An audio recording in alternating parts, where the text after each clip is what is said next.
Hello, everyone, and welcome back to another episode. This time with us, we have a very, very special guest. We have Sebastien Borget, who, for those who don't know, is the co-founder of Sandbox and president of the Blockchain Gaming Alliance. Hello and welcome, Sebastien.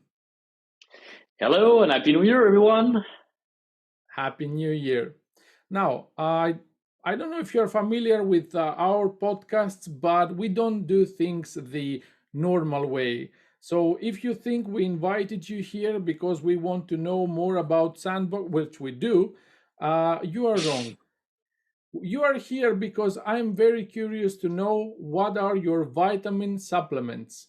I will explain. I have seen you in so many conferences and I have seen people lining up to talk to you. I have seen you get involved in so many things, so many projects. The question is, how do you manage? That's why I asked about the vitamin supplements. All right, so what keeps me running? First, I just love what I do, having giving the possibility for people to be more creative, that's give me a lot of energy. And when I see every morning I wake up over my Twitter feed, all the content made by creators, it's amazing. Then, okay, there's a secret sauce. I drink a lot of coffees, like maybe more than I should, like 8 to 10 coffees a day, espresso shots. So that's quite strong, right? And well, at the end of the day, maybe with exercise or just because I've been an entrepreneur since 15 years, I sleep kind of little, like 4 or 5 hours a day maximum is enough, and then I'm running. So yeah, that's it. That sounds all right, but I drink coffee as well. Why doesn't it have the same effect on me? No, it's Yeah. I understand. Well, another thing I wanted to ask you, you are involved in many things, and most of it is in, of course, blockchain related. But say you were not involved in blockchain, you were not involved in metaverse, Web3, or whatever. What would be the next best thing for you? What would Sebastien do if he was not involved in all of these things? I think, well, my DNA is I've always been like a geek, an early adopter. I always played with new technologies. So that's kind of what I've started to do already. Even when I'm at Sandbox, I'm trying things like OpenAI, ChatGPT, and that's an area that I'm pretty interested in. For example, I'm looking as well as like ways to create more immersion with XR, AR, and beyond. So those are certainly areas that I love to dig further with more time. Yeah, actually, artificial intelligence is popping up really hard lately. I'm glad you mentioned the chat, the GTP. What are your thoughts on that one? Do you think, well, many people say it's going to take over everything, people are going to lose their jobs. What is your take on that? Is it going to help us more than it's going to harm us? Like, I don't think it's going to harm anything. Like every major technological disruption, what it creates is like it generates more new jobs than it actually disrupts. But there's a shift. There is a new way to learn.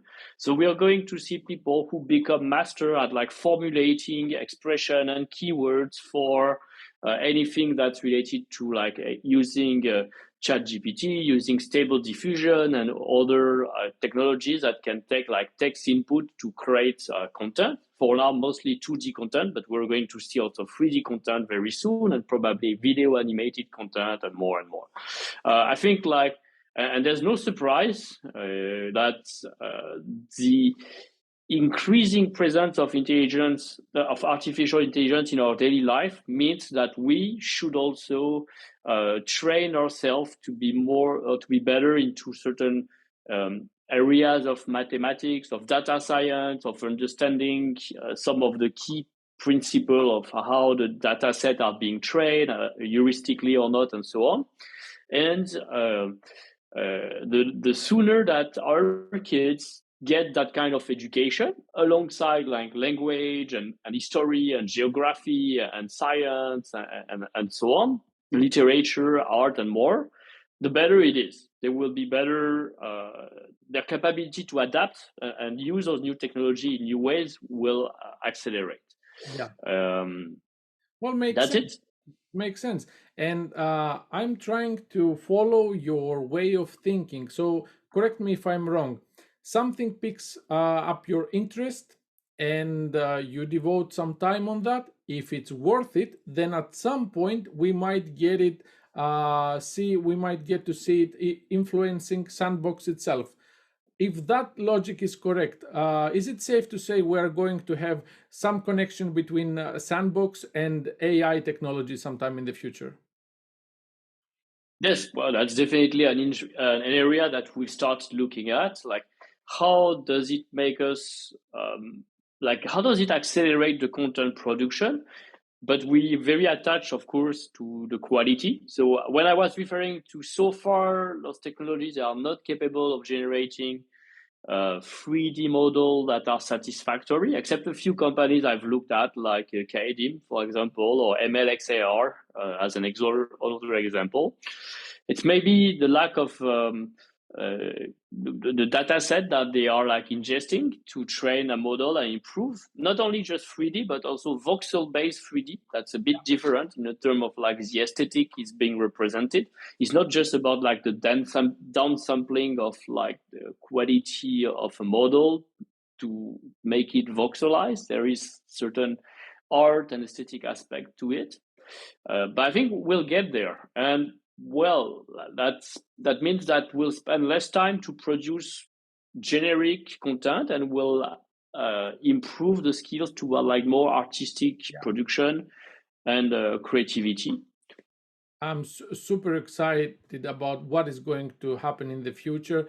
But let's get back to the to you, because whatever we want as users, we can find online, both about Sandbox and all of the other work you are involved with.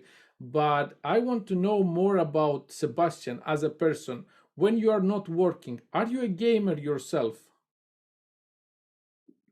I think I used to be a gamer. I used to play a lot Counter Strike and countless game when in my teenage days. I played a lot more in a with a more professional eye. So now when I play a video game, I tend to deconstruct it, to benchmark, to try to understand the mechanics under it. So it's not the same. I look at it with the eye of an engineer more than of like a traditional gamer. Yeah. But Did yeah, I try to still play around and try technology all I'm the sorry time. to interrupt. Did you play Counter Strike back in the days where you could pass through the walls and the graphics were like squares? Yeah, well, CS 1.6 was the main version we were playing around. Did you back then dream at some point that you would create uh, a metaverse? Well, metaverse back then it was not a common thing actually, but a game at such a big magnitude that it could influence the whole world. I mean, Sandbox is pretty popular at this point.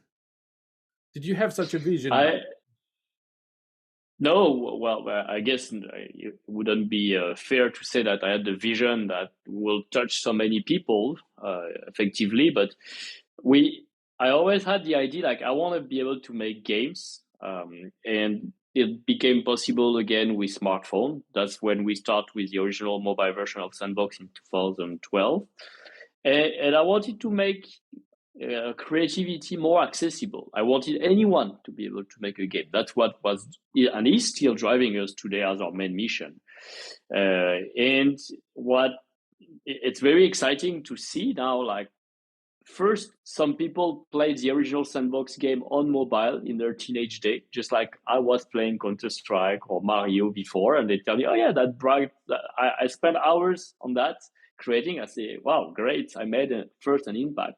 But today, with the new version of Sandbox, we went one step beyond because people are not just creative; they are making a living out of that creation. They are having a job. Some of them are entrepreneurs. They run companies.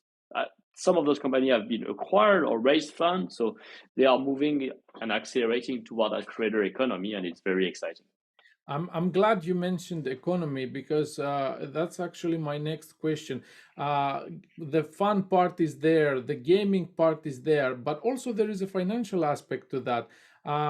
In your opinion, what is going to happen to Web3 gaming in the near future? Because we have seen many models like play to earn dying out and new waves being introduced. What is the next big thing for Web3 gaming? I think the creator economy is still something that it existed before Web3 is going to be enhanced by Web3 because like creators benefit more from the time and the work they put into the content creation by receiving most of the revenue rather than the platform that capture it for themselves. And it's going to, but in general, like the business model or the business models that will be based on token, NFTs, and cryptocurrencies is still being heavily experimented.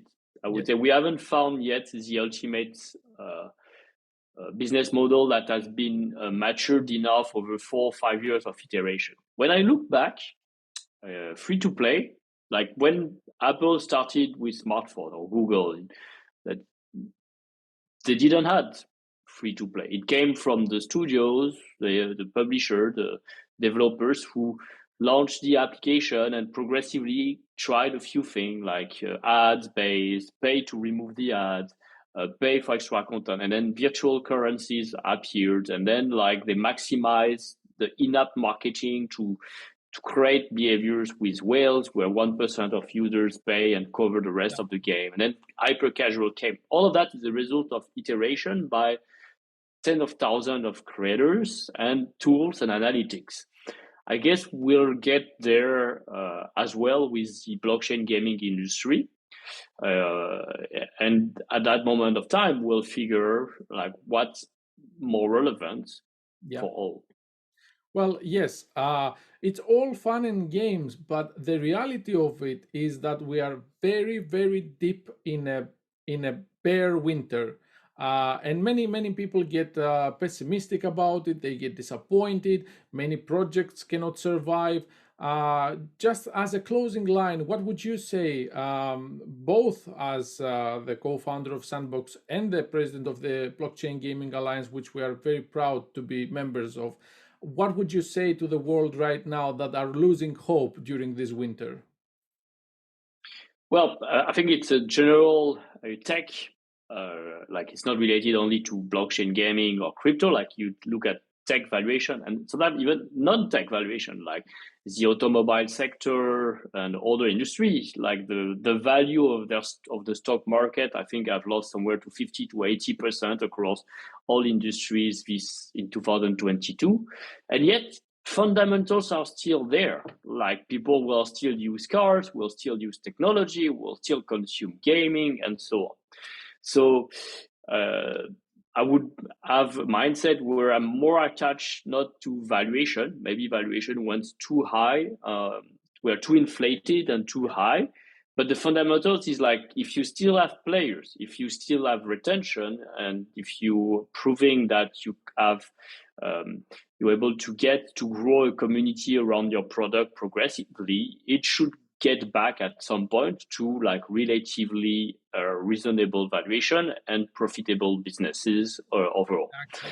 So I wouldn't be too pessimistic, but you have to adapt the way you spend, the way you approach marketing, refocus toward like build the product rather than like hype the product and other things like that, and give utility for the digital asset you're selling. Exactly. If there is no utility, if there is no use case, eventually when the hype burns out, the product will fail. It's inevitable. Anyways, it was a pleasure having you with us, Sebastian. Thank you very much for being with us. And Definitely. Thank you so much. we are looking And forward to seeing you at some point in the future as well. And to everyone watching, good morning, good night, good afternoon. Thank you very much for being with us. I'll see you in the next one.